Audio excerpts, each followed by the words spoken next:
Hi, my name is Gabriel Miller Aaron. I've recently just quit smoking. This is my first day of being down from the tobacco-rich cloud that I used to float on constantly.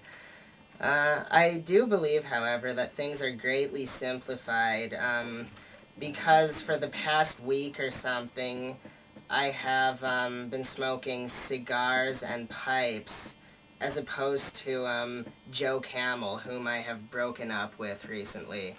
Um, but nevertheless, this isn't to say that I don't feel a little bit weird. I don't quite feel like myself right now because I've gone for nearly 24 hours without a smoke. I'm sure that things will get a little bit easier, nevertheless. But, I am going to come down eventually. Sometimes I feel like, I'm never going to come down from an odd experience. And there we go, I just put my notes away because I don't think I need them anymore. But so, I don't really feel like myself right now is the point.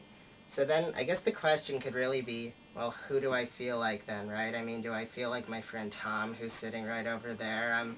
Hi Tom, how's it going, by the way? But nevertheless, oh, he waved to me.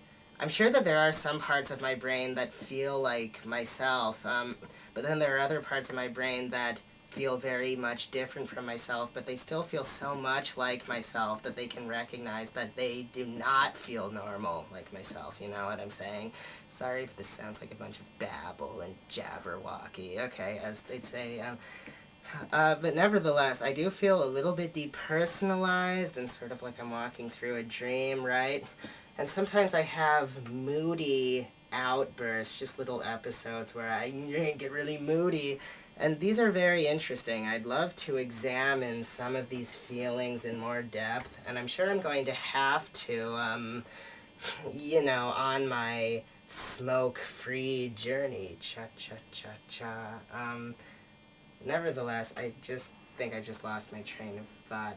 It will come back to me. Okay, but so I really do just think that these feelings that I have, they're just somewhat neutral and they're partially inevitable. I'm sure that they're not completely inevitable, but they don't necessarily have to be pathological. I mean, I think that the only reason I may view these sensations of anxiety and depersonalization and moodiness and etc.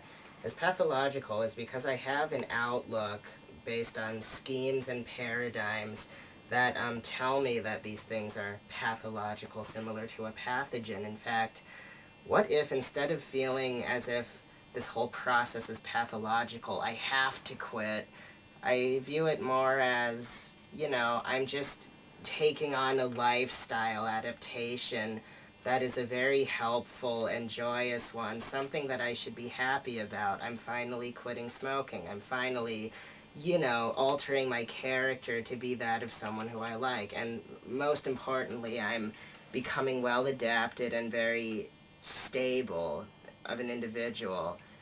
So this has been my first day. I will document my success in smoking, starting with the first 4 days of me smoking, of my quitting smoking, excuse me. And then after that, I'll simply film at intervals of 5 days. Okay, thank you and have a healthy future.